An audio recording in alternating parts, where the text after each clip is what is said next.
Germany has set some, well, seriously ambitious goals for its energy transition, the NQN. We're talking about a massive policy shift, moving towards a sustainable energy future, phasing out fossil fuels, nuclear power. Yeah, aiming for targets like getting at least 80% of electricity from renewables by 2050, that's huge. It really is. But, okay, setting a target is one thing. The real challenge, isn't it, is how do you actually build all that capacity and then make it work within a complex, stable electricity system? What's the actual rule book? Exactly. And that's what we're doing today. We're diving deep, not just into the theory, but the practical legal stuff, specifically parts of Germany's Renewable Energy Sources Act of 2017, the EEG 2017. Right. This isn't just some high-level plan. This is the operational manual, yeah? Yeah. It's where you find all the detailed rules on like how installations get built, how they get paid, how they connect to the grid. And how the whole system is managed and Yeah. paid for. It's the nitty-gritty. So forget the headlines for a bit. Right. Think of this as your guided tour through the engine room of Germany's renewable energy build-out. Ooh. We're going to unpack this dense legal text and find the surprising details about how this massive transition is actually supposed to work day to day. Okay, let's dig in. All right, let's start with the basics. The why and the high-level how. Section 1 of the Act, it lays out the purpose. Why does a law this detailed even need to exist? Well, the Act makes it clear right from the start. It's fundamentally about enabling a sustainable energy supply. That means, tackling climate change, protecting the environment, conserving fossil fuels, but also promoting new technologies. Okay, the usual suspects for environmental law. Yes, but what's interesting is it also explicitly aims to reduce the overall costs of energy supply to the economy by including long-term external effects. So it's trying to factor in the hidden costs, like pollution or resource depletion. Ah, right. So it's trying to look beyond just the immediate price tag, trying to capture that bigger economic picture. And those ambitious targets, they're baked right into Section 1, too. They are really concrete percentage goals for electricity from renewables, 40 to 45% by 2025, then stepping up to 55 to 60% by 2035, and that really big one, at least 80% by 2050. Wow. And it mentions an earlier target, too, for the overall share in final energy use, 18% by 2020. Those are serious numbers. Yeah. And the Act adds a condition, right? This expansion has to happen steadily, cost efficiently. And be compatible with the grid system. That last bit, grid compatibility, that sounds like where the immediate practical headaches start. Absolutely. You can build all the solar panels and wind turbines you want, but getting that power onto the grid without causing chaos, that needs a whole set of rules. Which brings us neatly to the core principles in Section 2, the how. How does the Act actually try to guide this whole thing? The key ideas seem to be integrating renewables into the system, pushing for direct selling of the electricity on the market. Right, selling it directly, not just feeding it in. Exactly. And determining payment levels primarily through auctions. That's a big one. Auctions. Yeah, that's a major shift from the older feed-in tariff systems, isn't it? Signals a move towards more market integration. It does. And the principles also stress keeping costs low and distributing them fairly, mentioning the user pays principle. So it's this constant balancing act. Expansion goals versus cost control and market rules. Right. Okay, let's move from the high-level stuff to the practical details. Section 2 gets into the basics, connecting and getting paid. First hurdle, you've built your wind turbine, how do you plug it in? Sections 8 and 16 talk about who pays. Generally, the installation operator pays. They bear the necessary cost for connecting to the grid point they're assigned. Okay, makes sense. But here's a key detail. If the grid operator tells them, nope, you can't connect there, you need to connect over here, maybe for grid planning reasons, and that connection point is more expensive, But who pays? then the grid operator has to cover those additional costs. That seems fair. The grid operator pays for their system choices. Now, Section 9 gets into technical requirements. This sounds important for managing all this variable power. Oh, this is crucial for grid stability. Any installation over 100 kilowatts, so not tiny ones, must have tech that lets the grid operator do two key things remotely. Okay, what are they? First, reduce the power being fed in if the grid's overloaded. Second, call up the current feed-in level data whenever they need it. Real-time info and control. So the grid operator needs eyes on the system and like a remote brake pedal. Exactly. And the law even says multiple smaller installations at the same spot can be grouped together for this remote control. It's about manageability. That makes sense. The law is basically baking grid management tools right into the installations themselves once they reach a certain size. And I saw something about a 70% feed-in limit for ones without this remote control. Correct. Section 9, subsection 2. It's a kind of simpler, blunt instrument for installations that can't be actively managed remotely, a default cap. Gotcha. What about priority feed-in? The old idea that renewables just automatically get first dibs on the grid. Section 11 says renewables generally still have priority access. But, and this is a big but, that right only exists if the operator meets certain conditions now. Like what? Like the Act links it to things like participating in direct selling or letting the grid operator label the electricity source as laid out in Section 20. It's tied into the market structure. So it's not an automatic free pass anymore. It's tied to playing by the new market rules. Speaking of which, Section 19 lays out the ways installations actually get paid. How does the money flow? Okay, three main ways mentioned. The market premium, the classic feed-in tariff, and something specific called the landlord-to-tenant supply premium. And the market premium, that's the main route now for the bigger projects, tied to that direct selling thing. Exactly. Section 21B clarifies it. Generally, if your payment value is set by an auction, which we'll get into, you have to sell your electricity directly on the wholesale market. Then you get a market premium payment on top of the market price. To top it up to your auction bid level? Right. It brings your total revenue up to the value you won in the auction. The feed-in tariff, that's generally kept for the smaller guys' installations up to 100 kilowatts, or for cases where the payment value is set directly in the law, not by auction. Okay, so small installations get the simpler tariff, bigger ones get pushed towards the market. What about that landlord-to-tenant premium? Sounds specific. It is. Section 21, subsection 3 highlights it.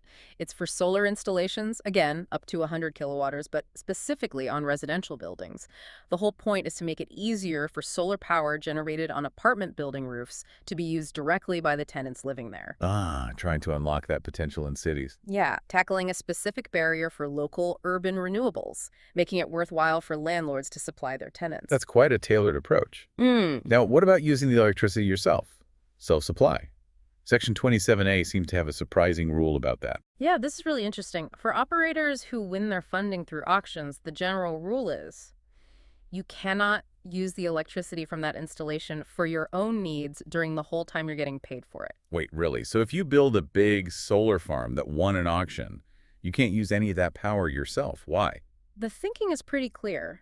The support is designed to get renewable energy onto the grid and sold into the system. It prevents operators getting paid the support and also benefiting from avoiding buying power from the grid for the same electricity. Sort of stops double dipping. Okay, that makes sense. Preventing getting paid twice for the same electron, effectively. But are there exceptions? Crucially, yes. Subsections 4 and 5 of 27A carve out some important ones. You can use electricity needed by the installation itself to operate. And interestingly, you can use the power for self-supply during hours when the spot market price is negative. Negative prices. So when there's way too much power on the grid already. Exactly.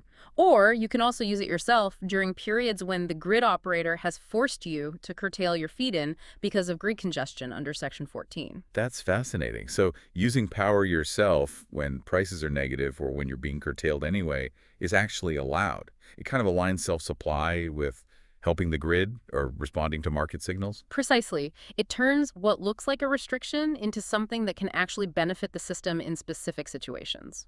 Okay, we've mentioned auctions a few times now as the main way payments are set. Let's dedicate Section 3 to really unpacking how those work. Why the big shift to auctions in the first place? Well, as Section 2 mentioned, auctions became the primary mechanism for the major technologies. The main driver, the core idea, is reducing costs through competition. Get developers to bid the lowest price they need to build the project. And the government gets the cheapest renewable capacity. That's the aim, while also trying to promote a diverse range of players, not just the giants. And Section 22 lists the technologies covered by these auctions. Yep, the big ones. Onshore wind, solar, biomass, and offshore wind. And the government decides how much capacity they want to option off each year. Section 28 talks about volumes. Correct. The Federal Network Agency, based on government targets, sets the total megawatts to be auctioned annually and for each specific bidding round. The text gives examples for wind and solar targets back in 2018-2020. Right. And it also notes these volumes aren't totally fixed. They can be adjusted, for instance, based on cross-border auctions or if capacity gets built via other funding routes. Okay, so there's a target volume they want built via this competitive bidding. Can you walk us through the auction process itself, high-level view from Subdivision 1? Sure. It kicks off with an official announcement of the auction, Section 29, laying out the rules, the deadlines, all that. Then bidders submit their proposals, they have to detail their project, and crucially, state their bid price, the payment per kilowatt hour they're asking for. Section 30. And they have to put some skin in the game, right? Mm. Securities. Sections 31, 37A, 39A. Yeah, absolutely. To make sure the bids are serious and the projects are actually likely to happen, bidders have to provide financial security deposits.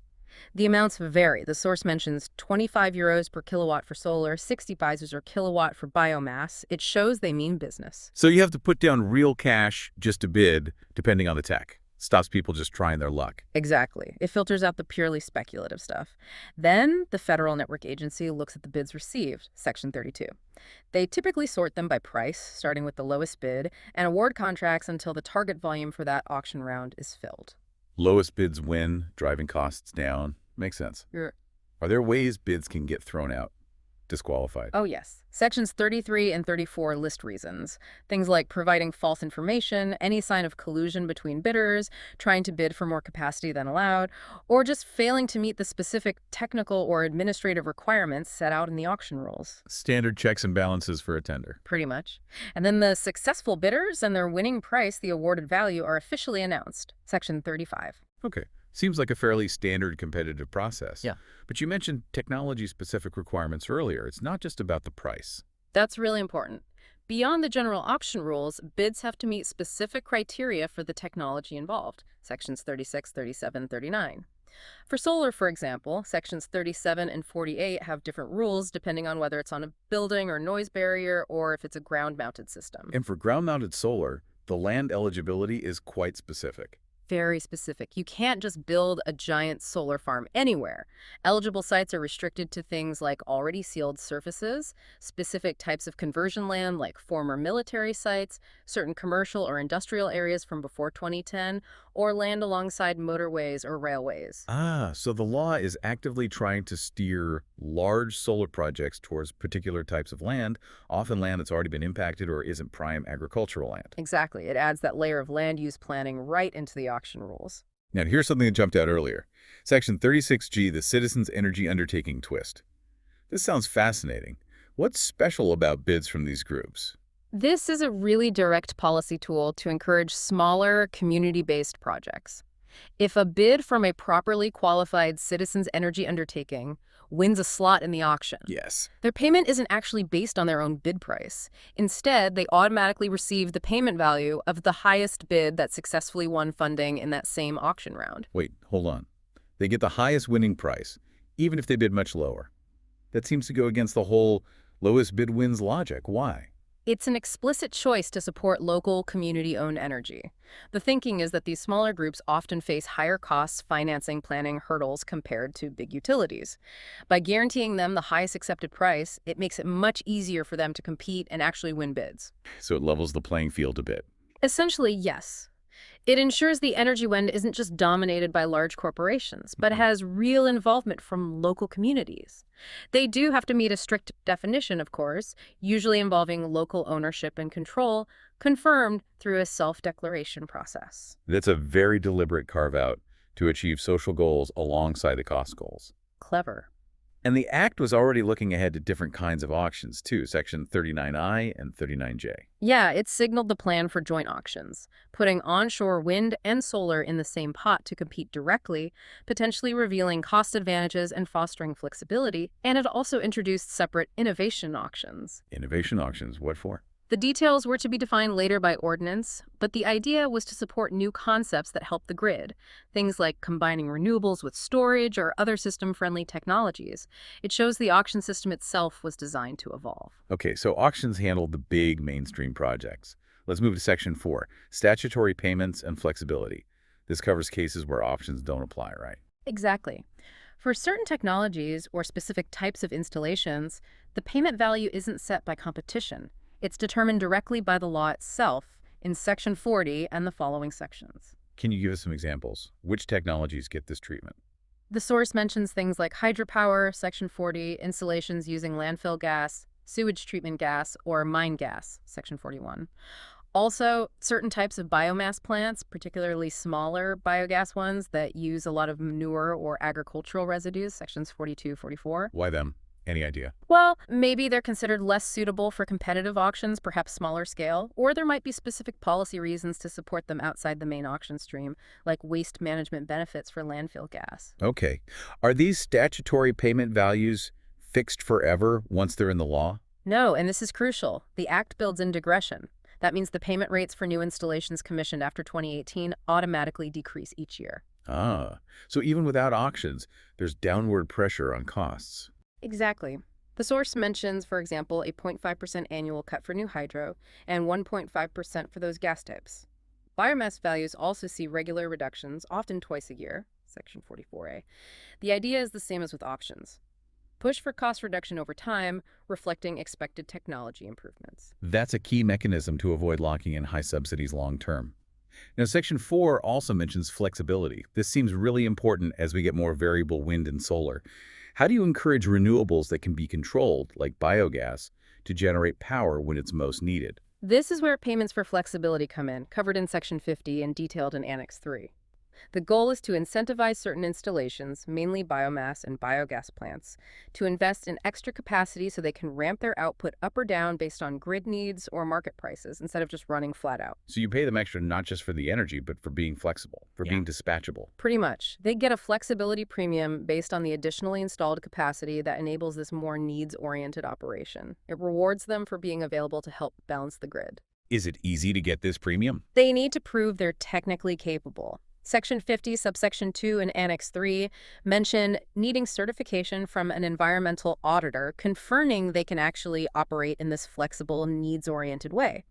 It's about making these renewable sources act more like traditional power plants when needed. Okay, we've covered how projects get built, connected, and paid. Now, Section 5, keeping the system running management and costs.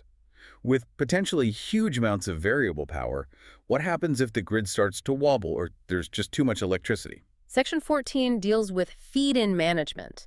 This gives grid operators the legal power to remotely curtail, basically turn down or switch off the feed-in from renewable installations if there's a risk of grid overload in their area. That sounds like a vital safety valve. It is a critical tool for keeping the lights on. But Section 13 adds an important point. The installation operators generally get compensated for the energy revenue they lose when they're forced to curtail. Okay, that's fair. They're curtailed for system stability, but they don't lose out financially because of it. Now, that negative price rule we touched on earlier, Section 51, that feels like a really direct market intervention baked into the support system. It really is. The rule is quite specific. If the day-ahead spot market price for electricity in Germany goes negative and stays negative for at least 6 consecutive hours. 6 hours straight of negative prices. Wow. Then the payment entitlement under the EEG for any electricity fed in during that entire negative price period drops to 0. Zero payment if prices are strongly negative for that long. That's a heck of an incentive for operators to maybe shut down or store the power if they can, or find some other use for it during those times of extreme oversupply. Absolutely. It directly links the support payments to market reality. It discourages generation that makes an oversupply situation even worse. Does it apply to everyone? Now, there are exceptions. Section 51, subsection 3 exempts smaller installations, wind farms under 3 megawatts, other tech under 500 kilowatts, and also pilot installations. So the smaller players and experimental projects are shielded from that sharp market signal, maybe for simplicity or to encourage the development. Now, how is this whole complex system, all these payments, premiums, compensations actually financed? Where does the money come from?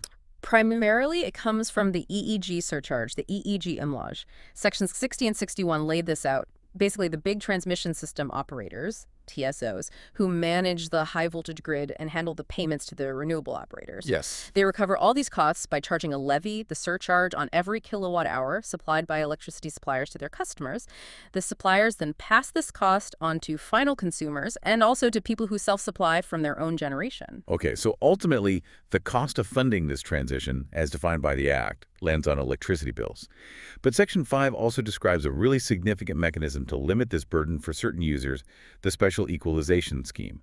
Section 6369, Annex 4. What's that about? This is a fascinating and politically sensitive part. It's designed to protect the international competitiveness of Germany's energy-intensive industries and also railway companies. Why do they need protecting? Well, imagine you're a huge chemical plant or steel mill using vast amounts of electricity. If the full EEG surcharge was added to your bill, it could make you significantly less competitive compared to rivals in countries without such a surcharge. There's a real fear it could drive industry abroad. Right, the carbon leakage argument, but for renewable support costs. So the law builds in a shield for them. How does it work?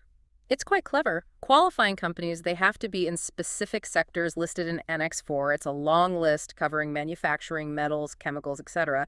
And they have to prove their electricity costs are a high percentage of their business value. Okay, so they have to be genuinely energy intensive. Yes, if they qualify, they get a big break on the surcharge. There's a sort of deductible.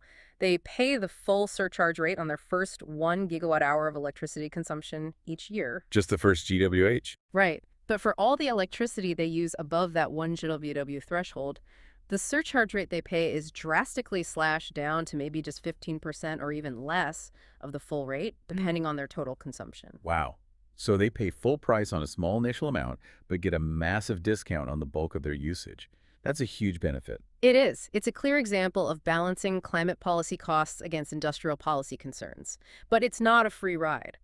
To qualify, these companies face strict conditions. They need certified energy management systems like ISO 50001, proving they're working on efficiency. They have to submit detailed data, audited by external firms, and they have to apply every year by a strict deadline. So a significant cost reduction, but it comes with hoops to jump through regarding energy efficiency and transparency. Really highlights the complex trade-offs embedded in the policy. Definitely. It's a very carefully engineered piece of the puzzle. Okay, let's move to Section 6. Governance rules, oversight, and consequences. With a system this complicated, you need strong rules about compliance, transparency, and what happens when things go wrong. Part 5, Section 7077, talks about transparency and data. Yeah, the Act basically sets up a massive data gathering operation.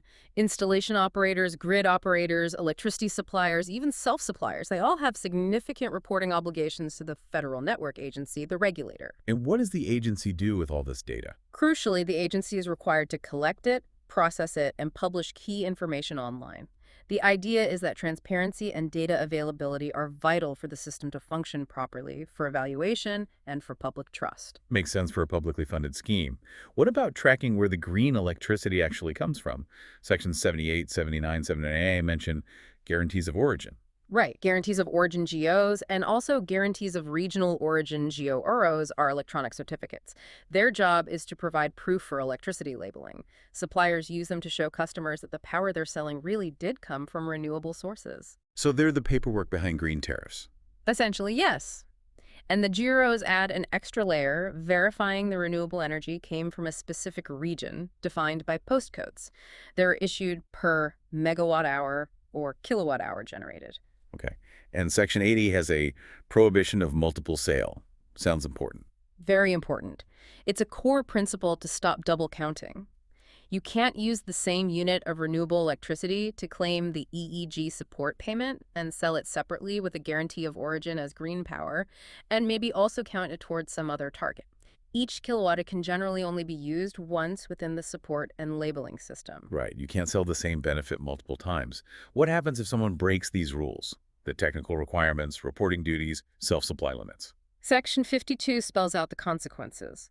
Failing to comply with your obligations under the Act can lead to your payments being reduced, potentially right down to zero. There are direct financial penalties for noncompliance. And what about projects that win an auction but then don't get built on time? Is there a penalty for that? Yes. Section 55 covers penalties for non-completion or delay. If a project wins funding in an auction but the installation isn't commissioned by the deadline set in the Act, like 30 months for onshore wind, 24 months to apply for solar payment authorization. Then what? Then they face financial penalties.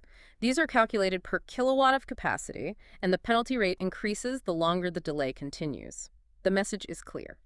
Winning an auction is a commitment to build, not just an option. There are teeth to enforce it. Makes sense. You need to ensure that awarded capacity actually materializes. Now, with all these rules and different players, operators, grid companies, suppliers disputes must happen. Section 81 mentions a clearinghouse. The Clearinghouse EEG is a specific body set up by the Act. Its purpose is to provide a specialized, accessible way to resolve disagreements about how the Act applies things like disputes over payments, grid connection issues, technical requirements. It's meant to help settle things without immediately going to court. A dedicated dispute resolution body just for the EEG. That really underscores how complex these interactions must be, and who oversees this entire system. Section 85 gives broad powers to the Federal Network Agency, right? That's right. The Bundesnetzagentur, the Federal Network Agency, is the central regulator for energy markets in Germany, and it plays a massive role under the EEG. It runs the auctions, monitors compliance across the board, calculates and levies the EEG surcharge, and has the authority to issue detailed rules and guidelines on pretty much everything: technical standards, auction procedures, penalties, data formats. So they're the ultimate referee and rulemaker for implementing the act. Absolutely. Effective implementation of a law this complex really depends on having a strong, well-resourced central regulator like that. Okay, final section, Section 7. Looking ahead, reports and evolution. Laws like this aren't static, are they? They must change over time. Definitely not. They're living documents. The Act itself contains really complex transitional provisions in sections 100 to 104. These basically explain how older installations built under previous versions of the EEG from 2014, 2012, and so on are treated. So grandfathering rules. Mostly, yes. Often they continue under the rules that applied when they were built, although some newer rules might apply selectively. It just shows how the law builds layer upon layer over time, constantly adapting. So it acknowledges its own history and tries to provide some continuity while bringing in new rules. And the Act also mandates regular reports from the government. Yes, this is key for evolution. Sections 97 to 99 require the government to produce regular, detailed reports.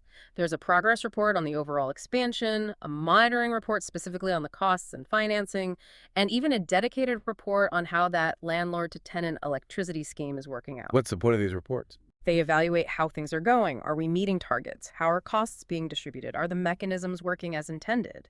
And crucially, the progress report is specifically meant to make recommendations for future changes to the law. So the law has a built-in feedback loop. The experience and the data collected are supposed to directly shape future versions of the EEG. Exactly. It formally connects the day-to-day operation and monitoring back into the ongoing policy development process. It's designed to learn and adapt. Okay, wow. We have certainly taken a deep dive into the machinery of Germany's EEG 2017 based on these excerpts. We've gone from those huge ambitions and core principles. Right down to the nuts and bolts of grid connection codes and technical specs. We saw that big shift to auctions driving costs down, but with fascinating twists, like the special rules for citizens' energy groups to keep things diverse. And we looked at how some technologies still get statutory payments, but with that built-in digression for cost pressure. Plus, those flexibility payments trying to make renewables more grid-friendly. Then there was the whole system management side, grid operators being able to curtail feed-in, but having to compensate. That sharp negative price rule acting as a market signal, and the whole EEG surcharge financing it all, including that incredibly complex special deal for energy-intensive industries, that balancing act. And finally, the massive framework for transparency, reporting, guarantees of origin, penalties for breaking rules or not building projects. A dedicated clearinghouse for disputes, and the huge oversight role of the Federal Network Agency, and seeing how the law itself plans for its own evolution. It really is an incredibly detailed, almost overwhelming legal structure trying to steer a massive energy transition. It truly is, attempting to micromanage almost every aspect of shifting a national energy system through rules, incentives, and regulations. So this deep dive has shown just how intricate and layered that legal machinery needs to be. Now, thinking about those ambitious German targets aiming for at least 80% renewables by 2050, and that constant juggling act between rapid expansion, keeping costs bearable, maintaining grid stability, and not crippling industry. Based on all the details we've explored in this law, what aspect of this framework strikes you as the single most crucial element for actually hitting that 80% goal? And maybe the flip side, what's the biggest inherent challenge or tension baked within these very rules that could make reaching that target even harder than it already looks? Something for you, our listener, to think about after this deep dive.